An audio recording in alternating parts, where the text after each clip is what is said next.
മിശിഹായിൽ പ്രിയ സഹോദരി സഹോദരന്മാരെ, ഓരോ വ്യക്തിസഭകൾക്കും അവരുടേതായ ആചാര അനുഷ്ഠാനങ്ങളും ഓർമ്മ തിരുനാളുകളും നിലനിൽക്കുന്നുണ്ട്. ഓരോ വ്യക്തിസഭകളെയും വ്യത്യസ്തമാക്കുന്നത് ഓരോ സഭയുടെയും ദൈവശാസ്ത്രപരമായ ഈ വ്യത്യസ്തതകളും വ്യത്യസ്തമായ കാഴ്ചപ്പാടുകളുമാണ്. റോമൻ സഭയിൽ പലപ്പോഴും തിരുനാളുകൾ ഡേറ്റുകളെ, ദിവസങ്ങളെ ചേർത്താണ്. ഉദാഹരണത്തിന് ഡിസംബർ 25 ക്രിസ്മസ് ആഘോഷിക്കുമ്പോൾ അതിന് 9 മാസം പുറകിൽ മാർച്ച് 25 മംഗളവാർത്ത ആഘോഷിക്കുന്നു. സെപ്റ്റംബർ 8 മാതാവിൻ്റെ ജനനത്തിരുനാൾ ആഘോഷിക്കുമ്പോൾ ഡിസംബർ 8 മാതാവിൻ്റെ അമലോത്ഭവ ദിവസമായിട്ട് ആചരിക്കുന്നു. എന്നതുപോലെയാണ് റോമൻ സഭയിൽ നവംബർ 1 വിശുദ്ധരുടെ തിരുനാൾ, സകല വിശുദ്ധരുടെയും തിരുനാൾ ആഘോഷിച്ചതുകൊണ്ട് നവംബർ 2 സകല മരിച്ചവരുടെയും തിരുനാൾ ആഘോഷിക്കുന്ന രീതി കൈവന്നു. നമ്മളും സിറോ മലബാർ സഭയിൽ അടുത്ത കാലം വരെ നവംബർ 2 ശുദ്ധീകരാത്മാക്കളെ അല്ലെങ്കിൽ മരിച്ചവരുടെ ഓർമ്മ ആചരിക്കുന്നത്. പക്ഷേ സിറോ മലബാർ സഭയുടെ പാരമ്പര്യവും ദൈവശാസ്ത്രവും അനുസരിച്ച് ദനഹാകാലത്തിലെ അവസാനത്തെ വെള്ളിയാഴ്ചയാണ് മരിച്ചവരെ ഓർക്കുക. ദനഹാകാലം 8 ആഴ്ചകൾ വരെ നീളാവുന്ന ഒരു കാലഘട്ടമാണ്. അത് ഈസ്റ്ററിനെ ആശ്രയിച്ചിരിക്കുന്നു. ഈസ്റ്റർ വൈകുകയാണെങ്കിൽ തീർച്ചയായിട്ടും ദനഹാകാലത്തിൽ 8 ആഴ്ചകൾ ഉണ്ടായിരിക്കും.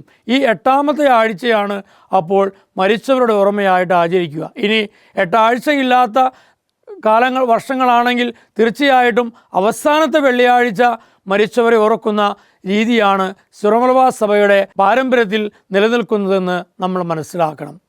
എന്തുകൊണ്ടാണ് സിറോ മലബാർ സഭയിൽ ഈ ദനഹാകാലത്തിലെ അവസാനത്തെ വെള്ളിയാഴ്ച നാം മരിച്ചവരെ ഓർക്കുന്നത്? തീർച്ചയായിട്ടും മരിച്ചവരെക്കുറിച്ചുള്ള ചിന്തകൾ നമ്മളെല്ലാവരെയും വേദനിപ്പിക്കുന്ന ഒന്നാണ്.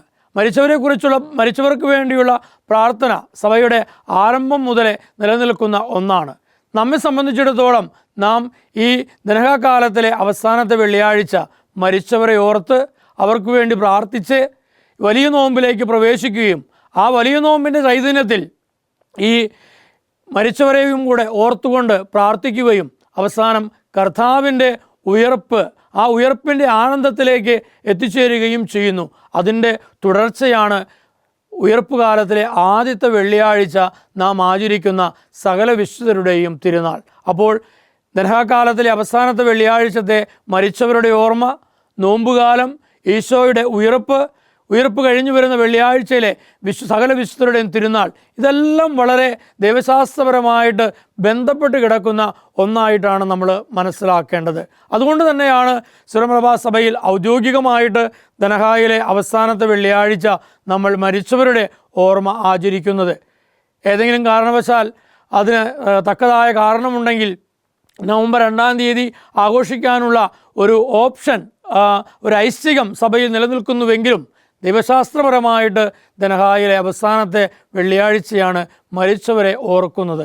നമ്മൾ ഈ മരിച്ചവരെ ഓർത്തുകൊണ്ട് ഈ വർഷത്തെ ദനഹായിലെ അവസാനത്തെ വെള്ളിയാഴ്ച നാം പ്രാർത്ഥിക്കുമ്പോൾ നമ്മൾ ഈ ദൈവശാസ്ത്രപരമായ ചിന്തകളെ കൂടി ഒന്ന് ഉൾക്കൊള്ളുന്നത് നല്ലതാണ്. മരിച്ചവരെ ഓർത്ത് വലിയ നോമ്പിലേക്ക് പ്രവേശിച്ച് കർത്താവിൻ്റെ ഉത്ഥാനത്തിൽ പങ്കുചേർന്ന സകല വിശുദ്ധരെയും ഓർക്കുന്ന ഒരു ചിന്ത, ഒരു ദൈവശാസ്ത്ര ചിന്ത ഈ ആഘോഷത്തിലുണ്ട്, അല്ലെങ്കിൽ ഈ ഓർമ്മയിലുണ്ട് എന്ന് നമ്മൾ തിരിച്ചറിയേണ്ടതുണ്ട്. നമുക്ക് ഈ ദനഹാകാലത്തിലെ അവസാനത്തെ വെള്ളിയാഴ്ച, ഈ വർഷം നമുക്ക് 8 ആഴ്ചകളുണ്ട്. ഈ അവസാനത്തെ വെള്ളിയാഴ്ച നമുക്ക് നമ്മുടെ വാങ്ങിപ്പോയ എല്ലാ മരിച്ചവരെയും നമുക്ക് ഓർക്കാം, ബന്ധുക്കളെ ഓർക്കാം, കുടുംബാംഗങ്ങളെ ഓർക്കാം. അവർക്ക് നിത്യഭാഗ്യം കൊടുത്തുരളണമേ എന്ന് നമുക്ക് പ്രാർത്ഥിക്കുകയും ചെയ്യാം. ആമേൻ.